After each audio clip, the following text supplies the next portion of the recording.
Good afternoon. Today I would like to show you our view on making sustainable buildings. Sustainability is a very broad word that can be used for so many things that just saying that you are sustainable as an architect or in any other profession really doesn't tell anything about what you do. Therefore, I think it's important that people and businesses try to be sustainable in their own way, and so they contribute also to the world as good as they can do. So I don't want to judge anybody and tell them how to do it.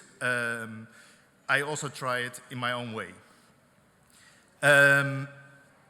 Shortly, you see here a few of the projects that we've done. We do urban schemes, public buildings, commercial, housing, interior. So it's very broad stuff, but they're all inspired by nature in one way or the other. Sustainability also comes in two kinds of ways in architecture. There's a high-tech sustainability, which has to do with all kinds of machines, especially developed also over the last years. Of course, solar panels, wind energy, this all exists for quite a while, but it made very good progress. This is very important for sustainable buildings, also to integrate these techniques into your building. But for us, it's also very important to integrate low-tech sustainability, as we call it. That deals with looking at a site and finding the right ingredients for making good designs, making smart designs that incorporate ingredients from the surroundings. I will explain later how that works in our vision.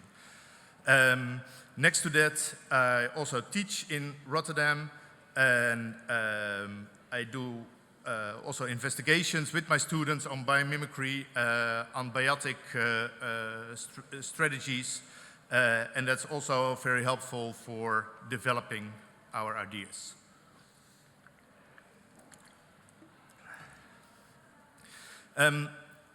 Today I would like to show you 8 different projects from our office, 5 in more detail, 3 in just a quick touch. They all deal with wood or wood type products. And all these products are used in a different way. So they can be very pure and rough, very close to nature. They can be treated in one way or the other, with an axe or a saw, or in the end, there's also examples of really sort of more industrial side of using wood and how that developed over the last years. And in the end, I want to show one way of sort of looking towards the future and how I think that the different kinds of wood and modern techniques like CNC computer stuff can be integrated into a new way of using this natural material. The first project I want to show you is an environmental building in Assen, especially made for children to educate them about nature. It's on the edge of a forest, and we designed a building that is sort of completely integrated into its surroundings next to the forest. You see some of the trees around. There's like a little farm that has sheep and goats and things like that, also for kids to visit. That's already there. And the new center that we make is with classrooms, exhibition spaces, and places for projection, like a small theater and other things. The nice thing is, in the same building, there's also facilities for the maintenance of all the parks of the city of Assen. So basically, these guys bring in their rubbish from the forest, and that we use also to heat up the building. So there's also a cycle being generated for the building and its direct surroundings. Like you saw on the last images, basically it's two giant green roofs that go up in shape. From one side it's the animals, from the other side it's the human beings entering the building. So in that way the building is already integrated in its surroundings. But then we focus on this high-tech and low-tech sustainability ingredients. We looked at the termite mound and how that works. It's really a biomimicry way of approach. There are other buildings that also try to sort of copy the systems of the termites and how they make their cool and warm building work in a way that it's perfect for them. So there's a whole system that sucks in air, and by making the tower, the air is heated up and goes up and leaves their termite mound. This system is very well copyable for buildings as well. So what we did is also we make piping in the ground and a solar tower to be heated up in the summer, so there's a sort of natural flow of air without any machines having to blow in air or suck out air by using power. So that's one important ingredient for the building. It also works in the winter and the summertime, interesting enough. When it's winter, it's the above image. There could be cold air, it goes into the ground, the ground heats up the air because the ground is warmer than the outside temperature. Then it enters the building in already a preheated fashion, and it only needs a bit of extra heat from the wood stove machine that is fueled by the next forest, as I explained, to make the whole building work. In the summer, it's the other way around. There's hot air sucked into the ground. It will cool the air because the ground is cooler than the outside space. So with that, cooler air enters the building, and because the solar tower heats up the air in the tower, there's a natural flow that takes out the used and dirty air.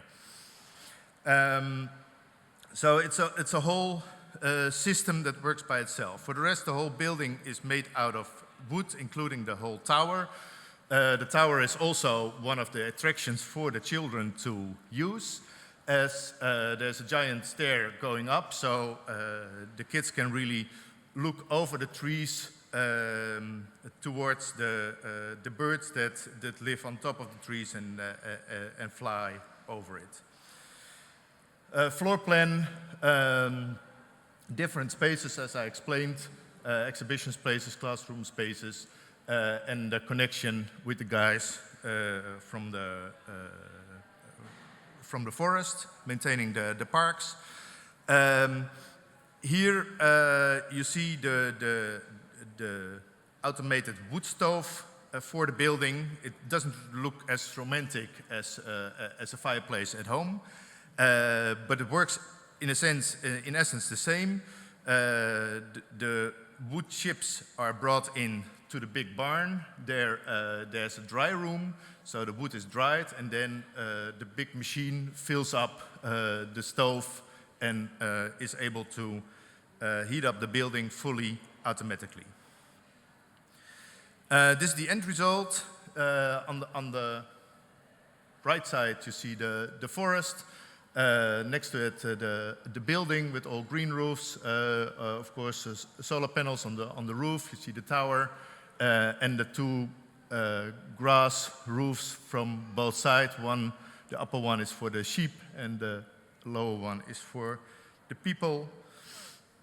Another image with also the entrance on the ground floor, and here you see actually where both green roofs come together. That's where the sheep and the kids meet and actually interact. One more image from the people side to enter the building at the top. Lower part all cladded with wood, as is the solar tower on the outside and on the inside, all wood. Now we go inside. Here you see also the pure materials that we try to use for wood. Sometimes it's really just a piece of a tree that you can recycle. Sometimes it's more advanced pieces of wood. Bar and exhibition spaces also integrated in the whole look and feel.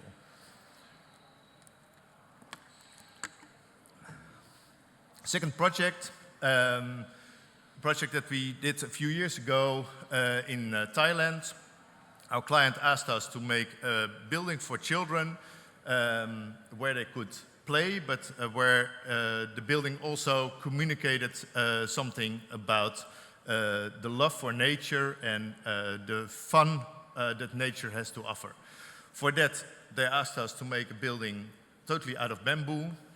We had a bit of bamboo experience on forehand. So we developed the design at this area. This is the whole resort. We did several pieces, but I'm just going to discuss the kids then. We made a design that was inspired by the manta ray. It's local, I don't know if it's even a fish, in the water. So actually, if you dive with your parents in this area, you could also encounter this fish. So that's the image that we started to communicate with the kids. We made sketches, different spaces for kids to do different activities. Then we worked out the whole plan, made a big model for the contractors so that they knew how to make it. We figured out all the details with bamboo.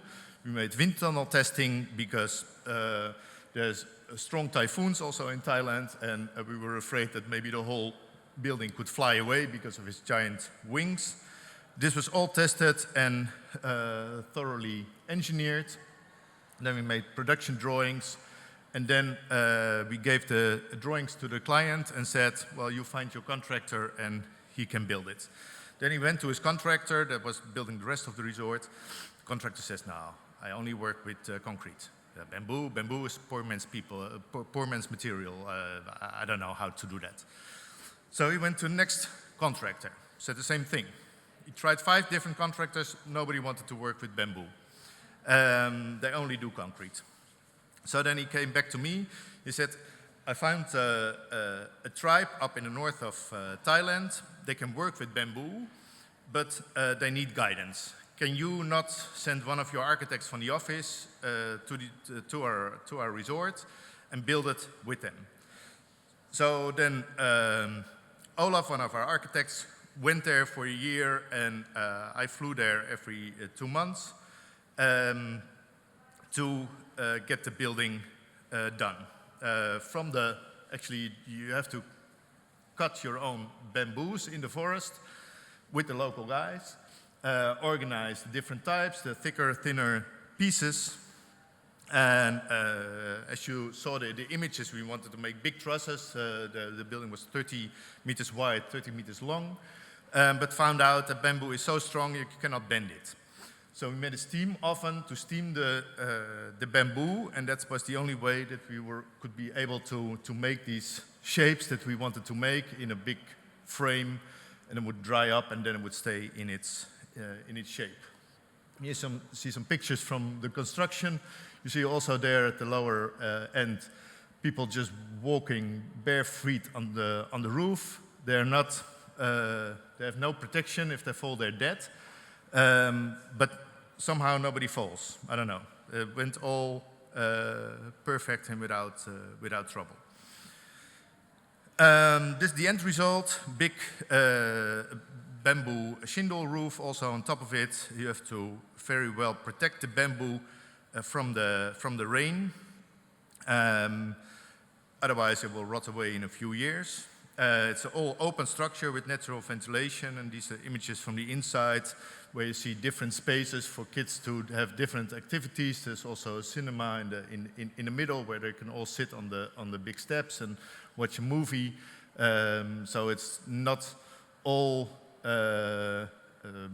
simple stuff that they can do. It's really an enjoyment space. But the main thing is the effect that it would have on kids when they enter. You see some more pictures on the inside. There's some chilling space for kids to crawl in. So there are many sort of inspiring details.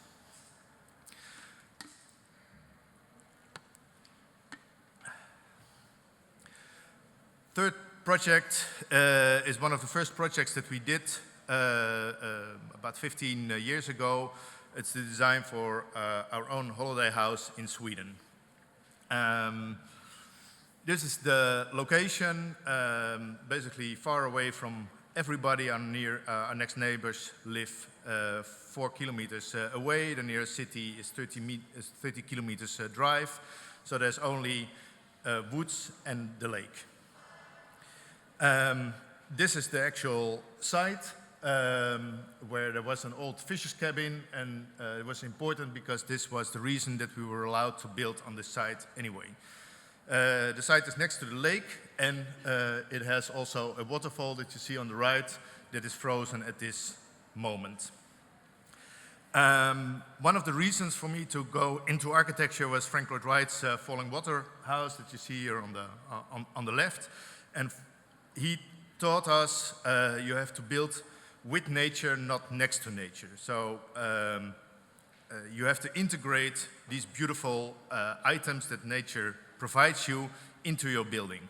So that's basically what we wanted to do. We wanted to integrate the stream and the waterfall into our design. This was not possible because of the regulations. Because the regulation said you had to stay 4.5 meters out of the boundary of your plot, and the middle of the stream was the boundary. So what we thought was we make a flexible part for this 4.5 meters. It can move in and out. It's not more than, let's say, a caravan that you park in your garden. It's only integrated in our house. And the rest of the house was all within the contours that the municipality gave us. The municipality accepted this, and that's how basically the whole thing started.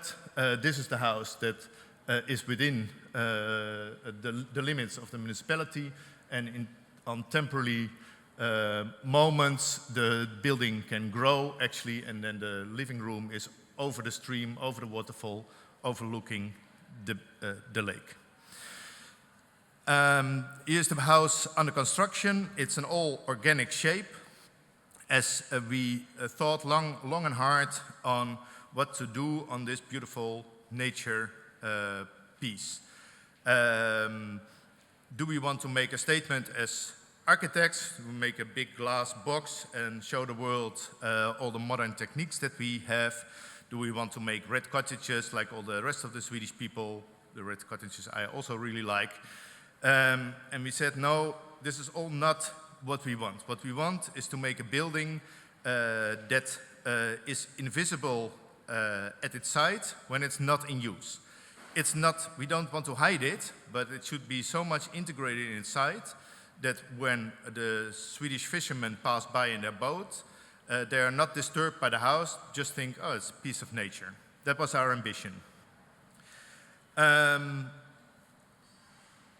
So basically we had to make sure that we make a house that has no reference to architecture, like a door or a window frame or a roof, but basically is going to look like one of the rocks that you see at the bottom when it's not in use. So imagine that the nose of the house is moved in, Then halfway the house, at that area, there are windows hidden in the skin of the building to take sun from the south part into the kitchen, and there's windows on the other side. That's all invisible from the lake. So the only thing you see when the house is not in use is this organic shape that over the years turns more gray as the rocks do, and even you see the moss on the rocks at the bottom, even the moss starts growing on the roof as well. Here you see this texture and the texture of the rocks together with the texture of the building. Here you see the house with a moved in and moved out version where the whole nose of the building disappears in the winter setting. Then for the inside, we went to the north of Sweden and met the Sami people there, and they work and live basically with two ingredients all their life. They have ice and they have reindeer, and they make their igloos. They're a bit more modern now, but in the old days they had the igloo, and all the other things had to be provided with the reindeer. So they ate the meat, they drank the milk, but also if the animal would die, they would recycle everything that they could. So they made tents out of it, they made beds out of it, they made clothes out of it, the skin of the animal, and even the bones they use for sunglasses. We found this a beautiful way of looking at nature. So we don't see this as fur, but as reuse of things that nature gives us. So it's sort of a tribute to the old people from the north of Sweden and other Scandinavian countries, and the love for integrating and living with nature. This is the view of the moved out part that overlooks the lake.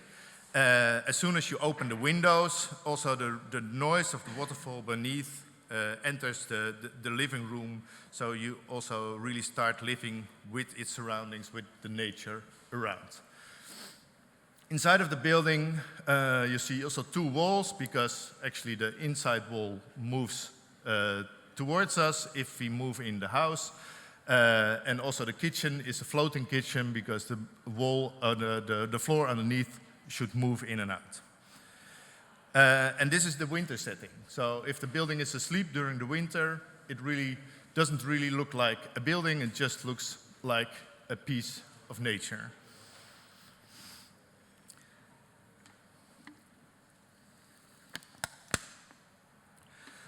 Next project. You see in the projects that I show, we use different types of how to treat the wood. So in Thailand, it's really the pure bamboo sticks that we want to use.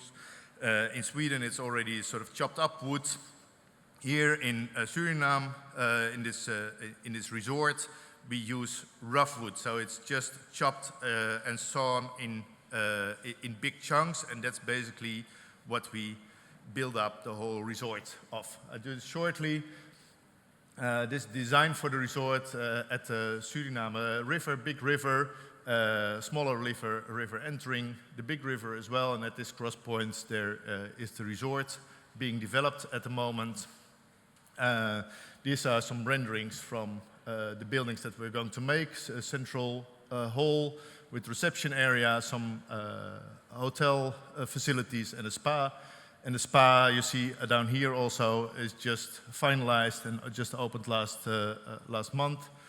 So that's the first part that is finished. But you see the more sort of roughness on the use of the wood.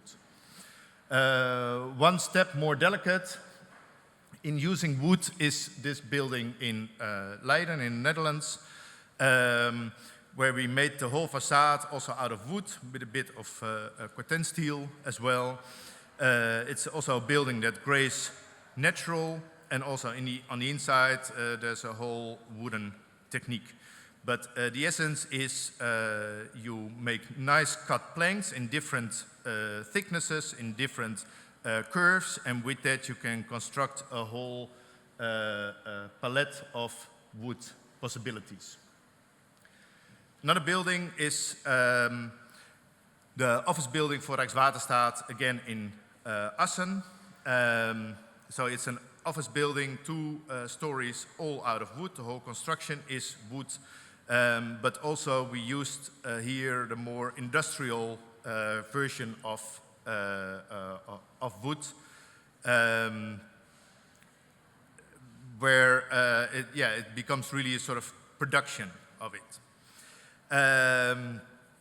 Then another building in Leiden for a Waldorf school that we made.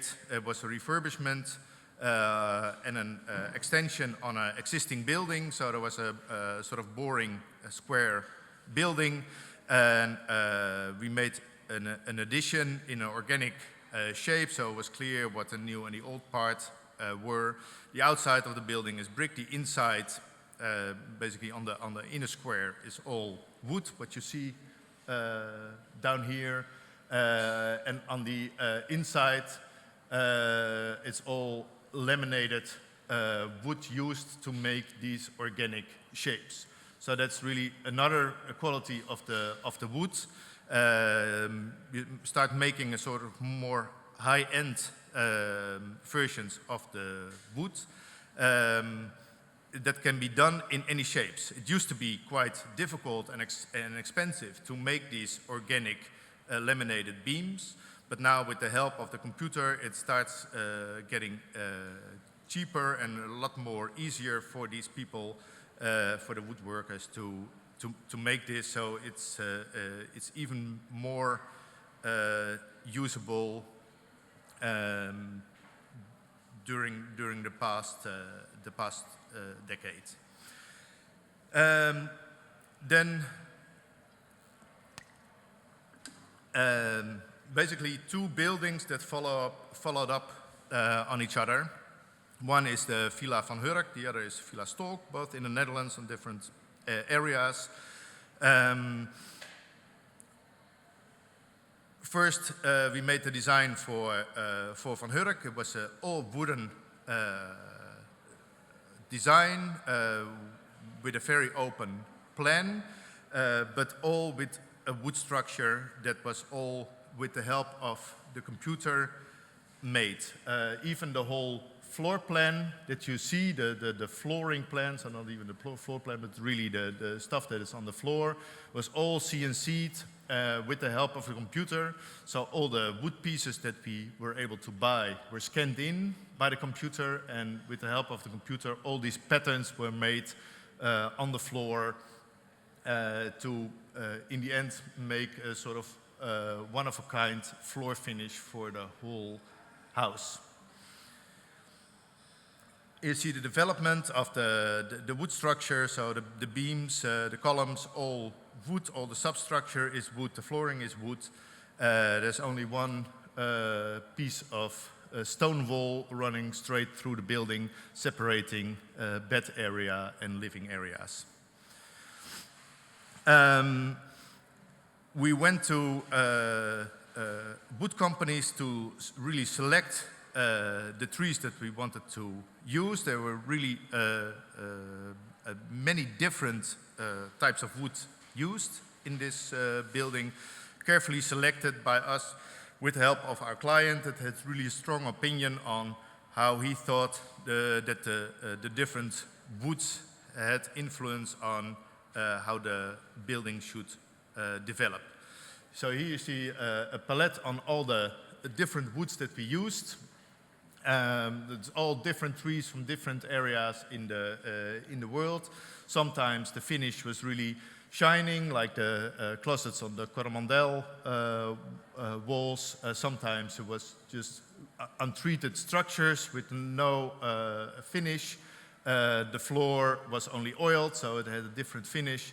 On the outside, there were hedges. They started graying by just the rain and the sun, so they became a different texture, where the window frames are more protected, so they kept a more reddish presentation. Here you see the end result of one side of the building, and here you see the interior with all the different wood themes including the floor with its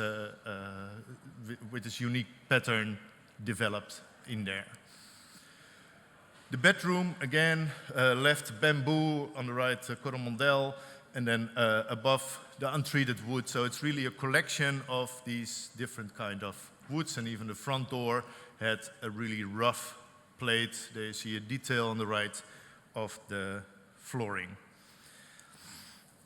The other side of the building, big open space for the whole family to gather, with a big fireplace in the middle. And here you see also the hedges keeping the sun out if you want to keep it out, and opening up if you want to have the light inside.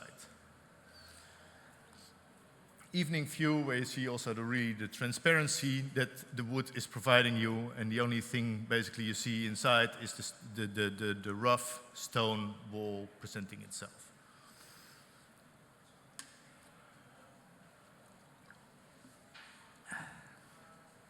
Last bit, the Villa Stolk that we're working on at the moment.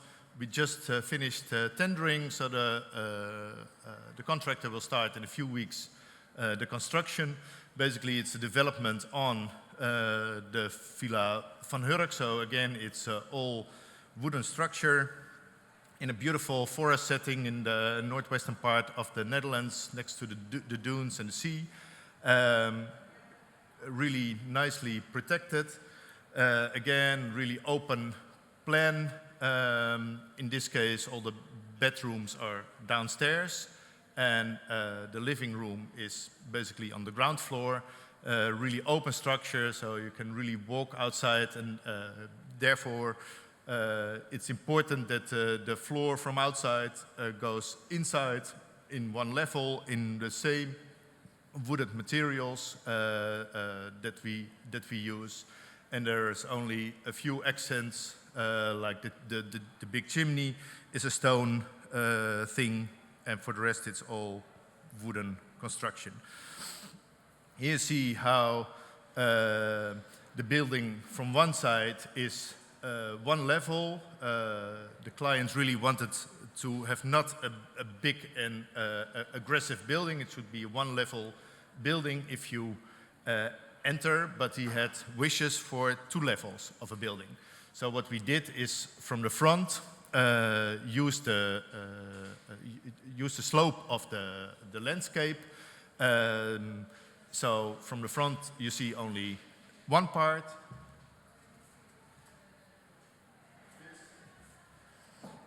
But from the back it's open. There the ground goes down. You see it on the right picture. So we could make windows also for the bedrooms to let light in. So from there there's a bit a different view. But from both sides it's really integrated in its surroundings. This goes on, the love for wood and the different kinds of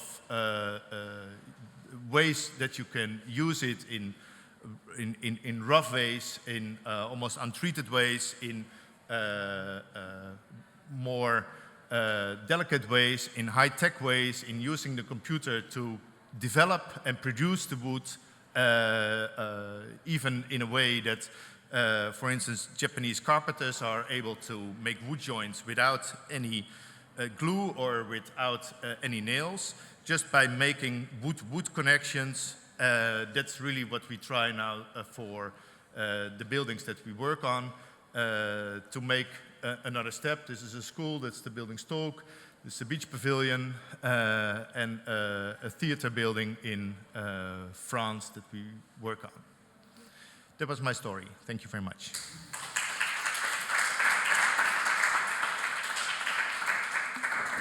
Thank you very much, Boris. Does anybody have any questions? If you do, please raise your hand and wait for the microphone. I see one hand. Thank you. That was great and very impressive and beautiful. I was just wondering, you talk a lot about sustainability, and of course I see that in the designs and in the way that you integrate them into nature. What about the sustainability of the products that you use? You haven't spoken at all about the wood and where it comes from. One of my favorite topics, I must say, especially the hardwood, because of course softwoods that we can take here from the forest, they are produced in a decent way, regrown forest, so that's all I think accepted. The hardwood is a much more controversial item, basically like using fur in your buildings.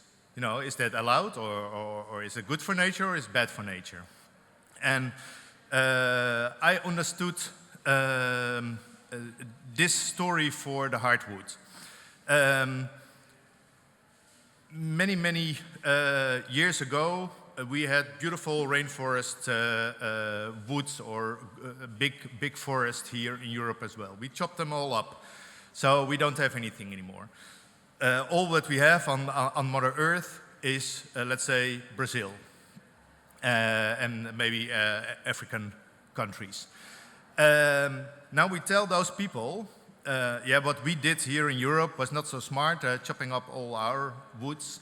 But now we don't have anything left, so you cannot cut your woods because we don't have them anymore. So basically what you do with them, it's not our problem, but just keep them. I think that's a stupid way of communicating, because those people want to live just as we do. And I think the only way that we can persuade them to deal sensibly with their woods is that we pay good money for their wood, because then they can eat on one hand and they are able to invest in new forests. So we say, I buy one tree from you, I give you good money, but you have to replant another tree. That makes an economy work. They can live, and then they can work with things that are good for nature. If we tell them, no, we don't want your forest anymore, because you should leave the trees there, then they starve. They have nothing. So what do? They cut the trees and put cows in, because in America they need cow food, dead animals. So we lose our forest.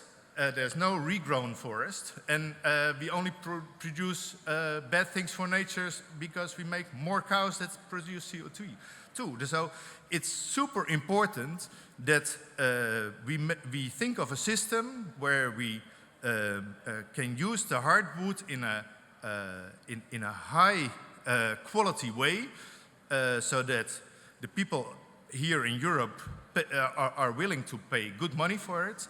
With that money, we can give, let's say, the people from the rainforest a decent life, and we can persuade them to take care of their forest. So actually, I think it's super important to use this wood, even if there's a lot of transportation needed, because if we don't, the forest will be gone soon.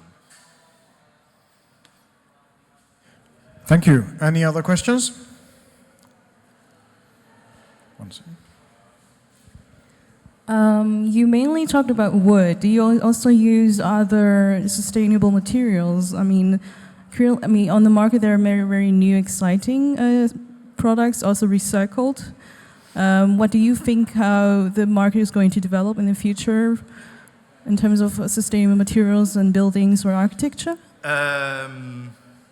Yeah, super interesting question. I think there's an enormous development in this terrain.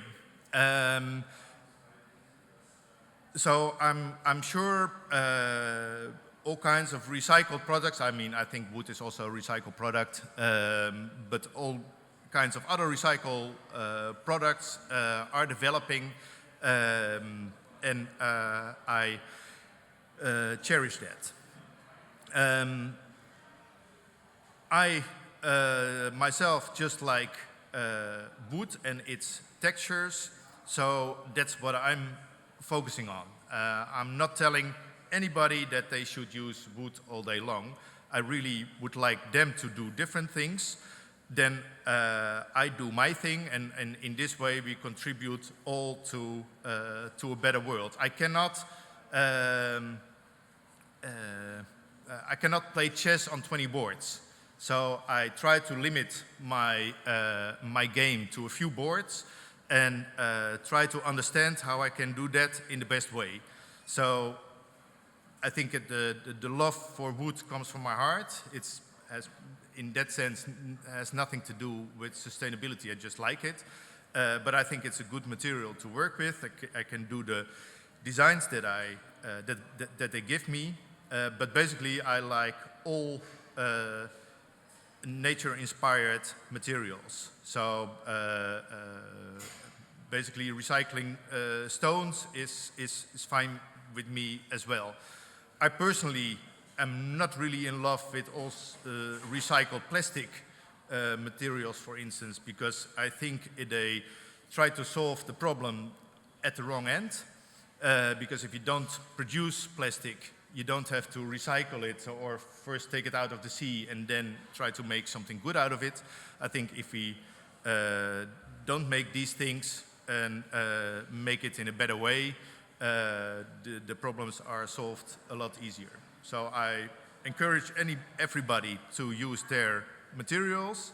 I would love to integrate them in my buildings as well, but I particularly am really in love with wood. Thank you. Any further questions?